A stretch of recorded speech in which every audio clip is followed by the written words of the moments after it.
Hello student, how are you? I am Dr. Varsha Bhosle. We discussed in the last video on topic of which topic? Domestic trade and international trade. So today we are going to discuss in the topic importance of international trade. Importance of international trade. So listen carefully students. International trade offers many benefits to different countries across the globe. International trade is exchange of goods. Listen to students. International trade is the exchange of goods, services and capital among various countries without much interference. It means the international trade contributes for a goods part of country's GDP. Country's GDP. So GDP means growth development product. So it is also one of important source of income for a developing country. So we are going to discussing one by one point important of the international trade. So first point is uh, economic development. First point is economic development. So economic development, listen students, international trade plays very vital role in economic development of nation. In the international trade, country exports surplus goods to another country and imports the goods which are scarce means rare durmil in the domestic market. Therefore it is said that international trade is also called as growth engine of economic development. Listen carefully students. Is also called as growth engine of economic development. It means international trade has great significance for developing nations. It provides the desire to develop the knowledge and experience that make development possible and also provides the means of accomplish it.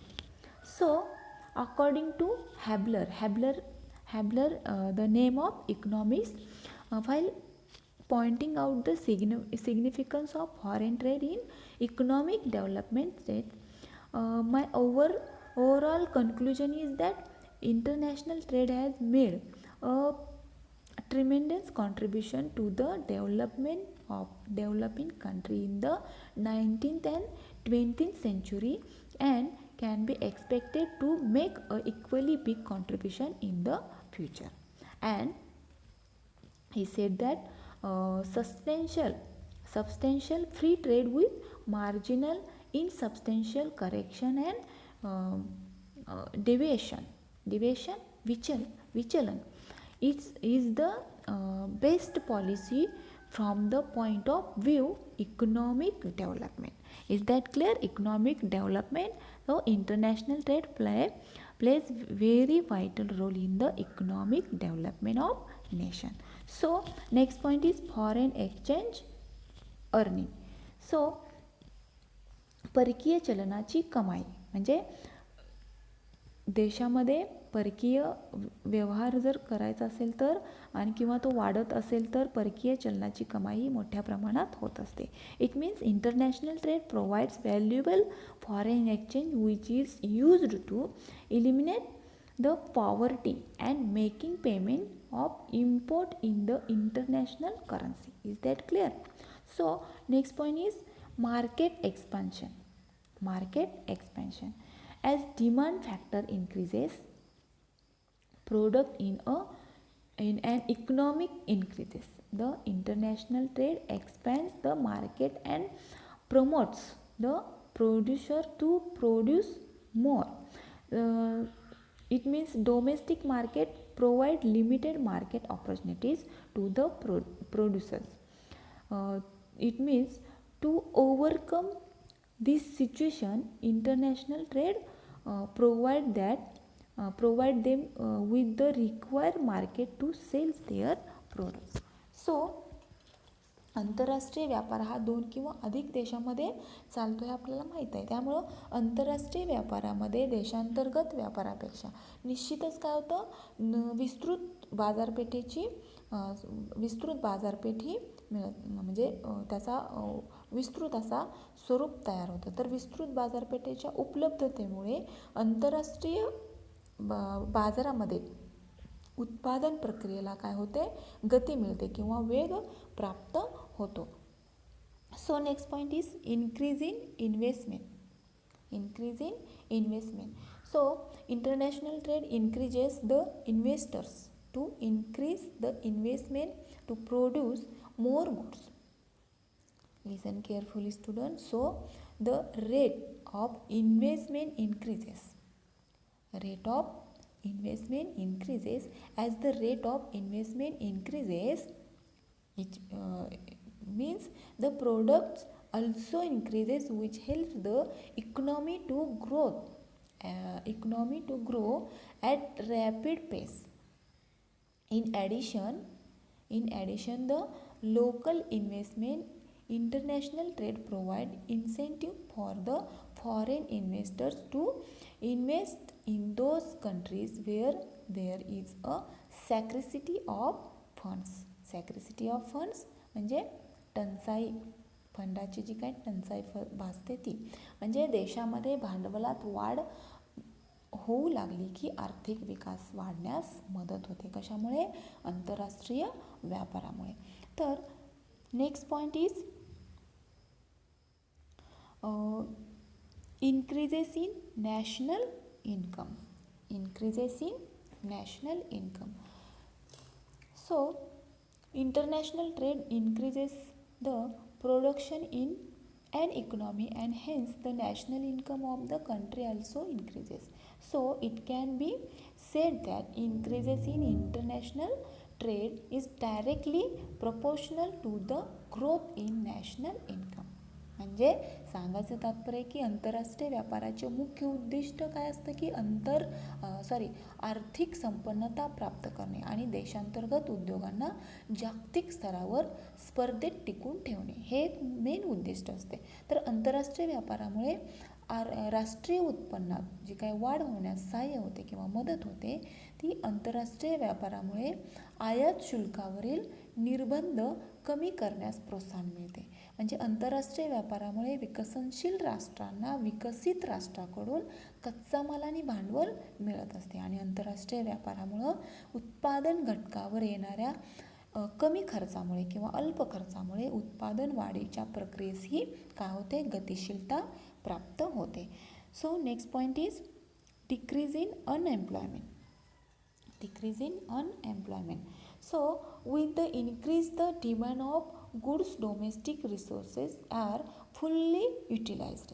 Listen carefully students. With the increase the demand of goods, domestic resources are fully utilized. It means to meet this increase in demands.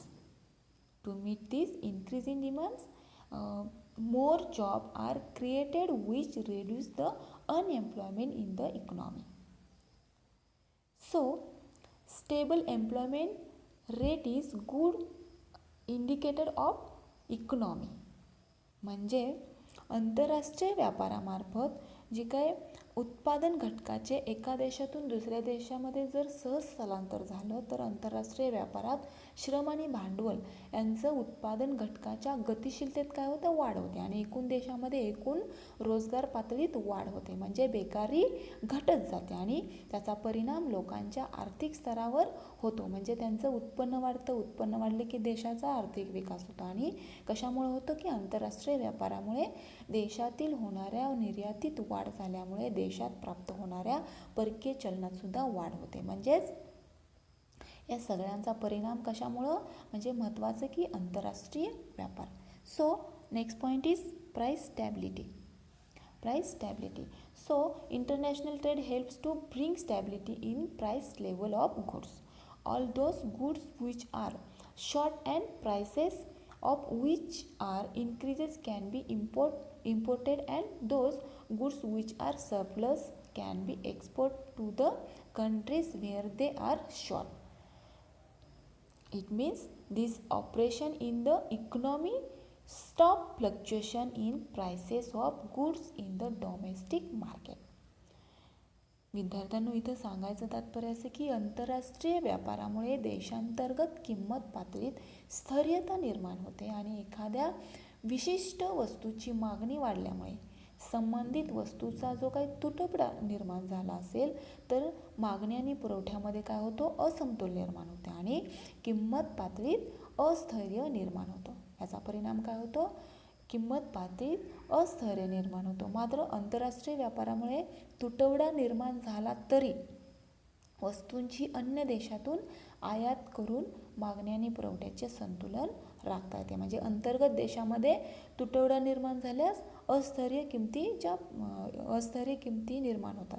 म्हणजे अस्थैर्य किंमत पातळी निर्माण होते. परंतु आंतरराष्ट्रीय व्यापारामध्ये असं काही होत नाही. आंतरराष्ट्रीय व्यापारामध्ये जर तुटवडा निर्माण झाला तर एका देशातून दुसऱ्या देशात आयात करून मागणी पुरवठ्याचं संतुलन हे राखता येतं. म्हणजे मागणी आणि पुरवठ्याच्या संतुलनामुळे किंमत पातळीलाही स्थिरता प्राप्त होते. So next point is stop monopoly. International trade discourage the monopoly of the producer of particular kind of goods. Those goods which are sold at higher prices in domestic market can be imported from the countries at the competitive prices. It means this prevents the exploitation of customers.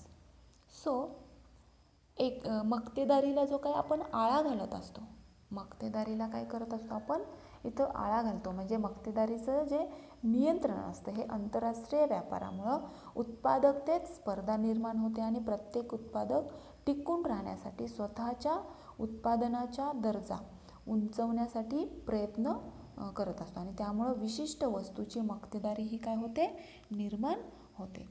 तर अशा प्रकारे आपण importance of international trades हे step by step मुद्दे पाहिलेले आहेत. So let stop here and next in the video will teach new topic. So thank you students, thank you very much.